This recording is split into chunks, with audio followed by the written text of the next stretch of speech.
Welcome, everyone. We are here for the Living Financially Well Lunch and Learn, or webinar. My name is Rachel Heredia, and I'm a wellness consultant for Sharp Health Plan.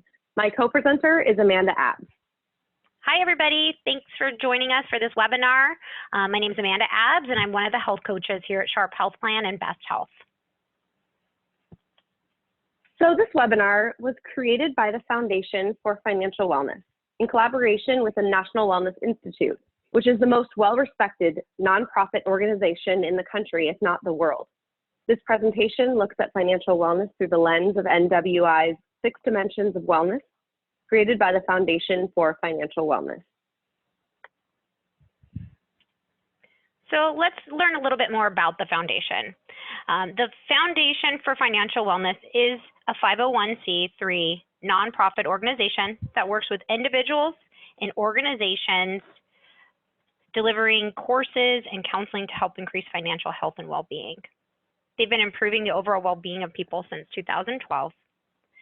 They do a great job of providing course materials and worksheets to employees and individuals across the nation. And in addition to this course, participants are also provided a free private one-on-one counseling session.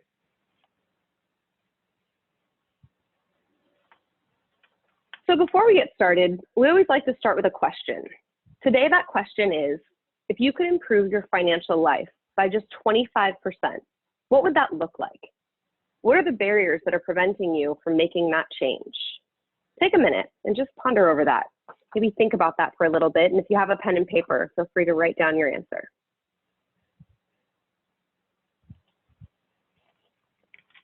So, thought barriers to financial wellness. We really are looking to accomplish 3 primary goals today, which are to consider the thoughts which might be preventing your personal financial wellness, evaluate a method for changing those thoughts, and create a plan to change those thoughts to improve your financial wellness overall.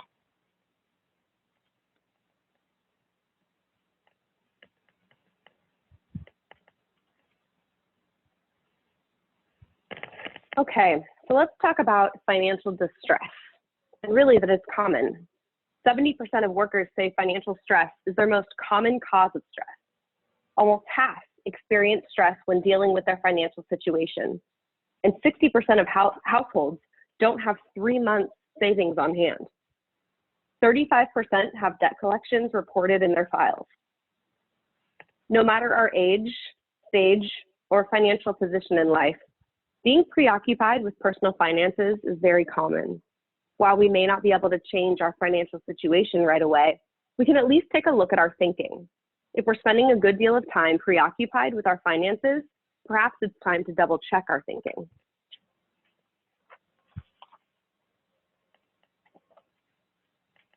Now let's look at the impact of neglecting financial wellness. 71% of workers say financial stress is their most common cause of stress. 1 in 3 employees say personal finances are a distraction. 6 in 10 employees say their health is negatively impacted by their financial situation, and $300 billion is the cost of stress to U.S. companies, of which the leading cause is finances. 13 hours are lost per month due to unproductivity due to financial concerns. And there's an increase of approximately $413 in healthcare expenses per employee per year for employees who report high stress, which can be directly tied to financial well-being. No matter the position, if you're a manager, president of the company, or a frontline worker, it's highly likely you are preoccupied with personal finances, and it's impacting you and the organization. It's time we take a look at the thinking that causes us to hyper-focus on our finances, which impacts your work performance and likely your relationships. So we know that our thoughts around money dominate what we're actually doing with money. And most of those messages around what we believe about our money actually comes from authority figures in our lives. And that a lot of times is reinforced with negative concepts about our ability to handle money, which ultimately leads to distress and worry, and that's really common. So taking a look at the slide, what are some things that you worry about when it comes to your finances? Is it that you're going to have enough for retirement and managing your 401ks and your investments? leaving a legacy for your family, getting out of debt?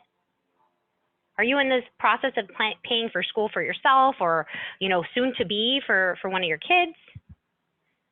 Or are you just looking to start your adulthood debt-free just out of college? Either way, it's that idea of getting out of living paycheck to paycheck. We all have something we worry about. Of course, your worries may not even be on this list. So take a moment and write down what your worries are about finances. And of course, this is something that you could always address if you choose to take up the free one-on-one counseling session that's available to you.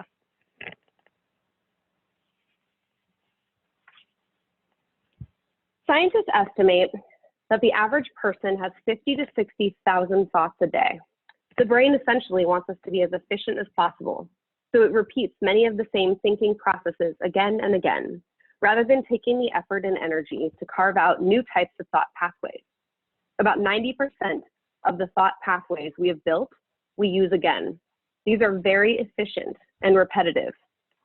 What science has learned is that unfortunately, 70 to 85% of these repetitive thoughts are negative or have a negative connotation. If we're repeating the same thoughts many, many times a day, and many of those thoughts have a negative bias, you can see how our thinking may in fact be a barrier.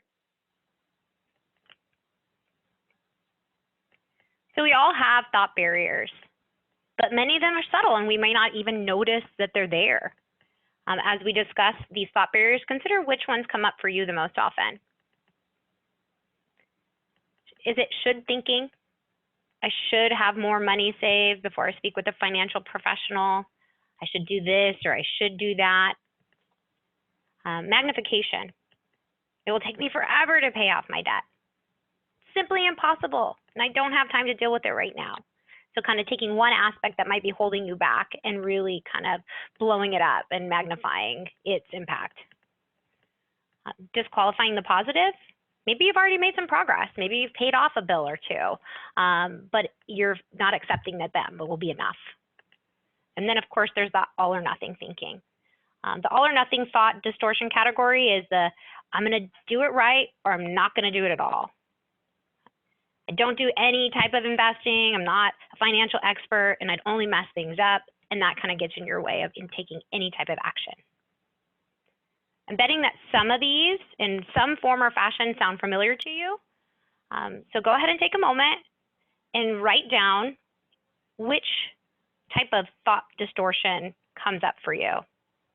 If they seem familiar but not quite right, don't worry.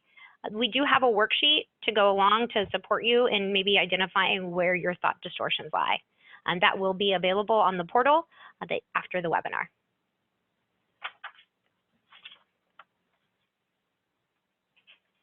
So let's talk a little bit specifically about the categories within the impact of financial wellness. So let's look at maybe social. Almost a third of adults with partners, 31% to be exact, report that money is a major source of conflict in their relationships. Looking at emotional, researchers concluded the likelihood of having a mental health problem is 3 times higher among people who have debt. When we don't have those behaviors that produce financial wellness, other areas of our life potentially suffer, and our overall wellness suffers. Let's look specifically at occupational wellness. 85% of Americans are anxious about their financial situation and state that their anxiety interferes with work. Employees with very high financial anxiety are twice as likely to take sick time off when they're not really physically ill.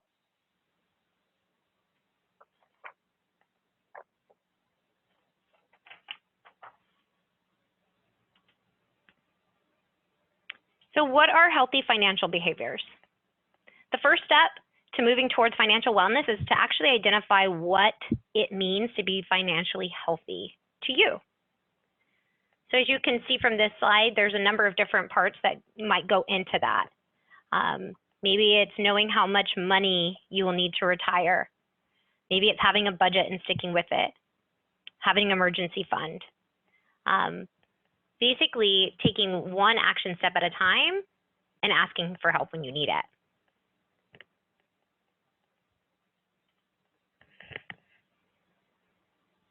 So when we demonstrate behaviors that are financially healthy, we find that many of the following benefits occur. Healthy financial management can enable recreation and self-enrichment.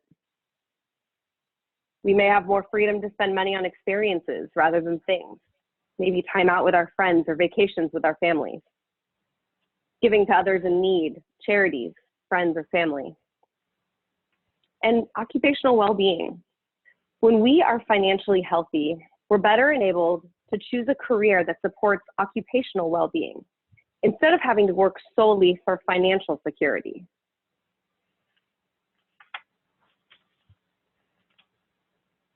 So let's go ahead and rate yourself on the know and do scale. As we've seen, our financial wellness is probably impacting every one of us in this room. And I think it's fairly safe to say that most of us would like to have improved financial wellness. So what steps can we take to become more financially well? Well, the first step is discovering how those negative thoughts about money that are holding us back come out. Many times where our thoughts are negative, they come from a misalignment between what we know and what we do with money. So let's get started with this rating scale where you can rate yourself on two separate things. The first is, what do you know about money? So go ahead and on a 0 to 10 scale, rate yourself on how much you know about money. Once you've done that, we'll take a look at the second, which is the alignment of your actions. How well do your actions align with what you know about money? Go ahead and rate yourself on a 0 to 10 scale on how well your actions align with your knowledge.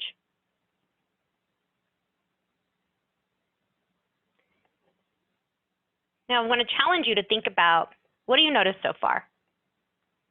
Is there a misalignment between what you know and what you actually do with your money? Well, let's go ahead and take it one step further. And we've got another scale to look at. So when we think about making financial decisions, it's not always just about us. We have others who help us make those financial decisions in our lives. So it's time now to rate what your decision-making partner maybe knows and does when it comes to finances. So think about those that are most important to you, that are very involved with your financial decision-making.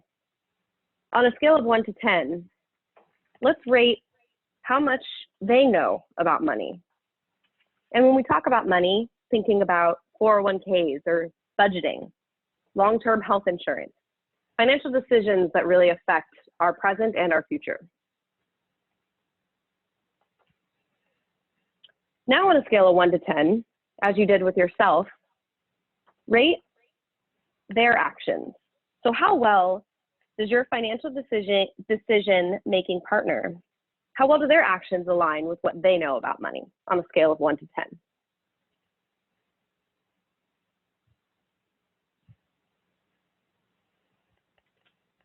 All right, now let's compare the results. So go ahead and compare your ratings based off of your ratings. What do you notice?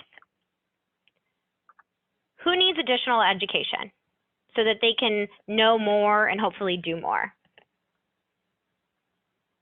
Who needs some work on aligning what they know about money with what they're actually doing with it?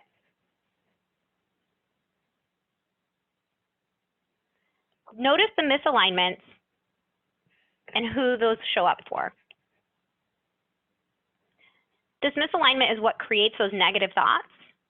For example, say things like, everyone tells me to budget, I should do it, and really kind of, using that I should thinking or barrier.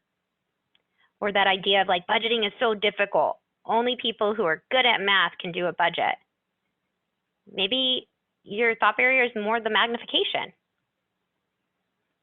But at the end of the day, what's important to note is that because of this misalignment, our negative thoughts and bad financial decisions or behaviors persist, and it keeps us from taking action to change.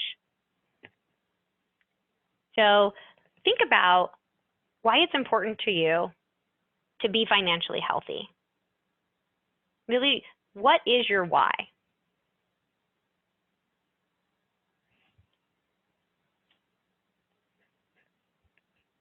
So let's revisit those 3 goals that were stated in the beginning of this webinar. Considering your thoughts which might be preventing your personal financial wellness, evaluating a method for changing those thoughts, and creating a plan to change those thoughts to improve your financial wellness. As mentioned earlier, there will be worksheets available on the portal after you finish this webinar. You also have access to one-on-one financial counseling, and the number is actually right in front of you, as well as the email address. And in addition, I encourage you to check with your HR for additional financial resources.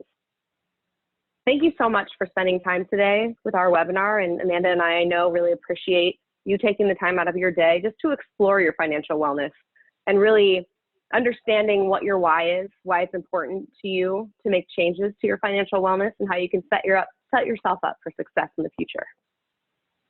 And again, those worksheets are available to help you through the process of really kind of creating a plan for yourself and a first step. So thank you again for joining us, and look for future webinars to come. Thank you. Thanks.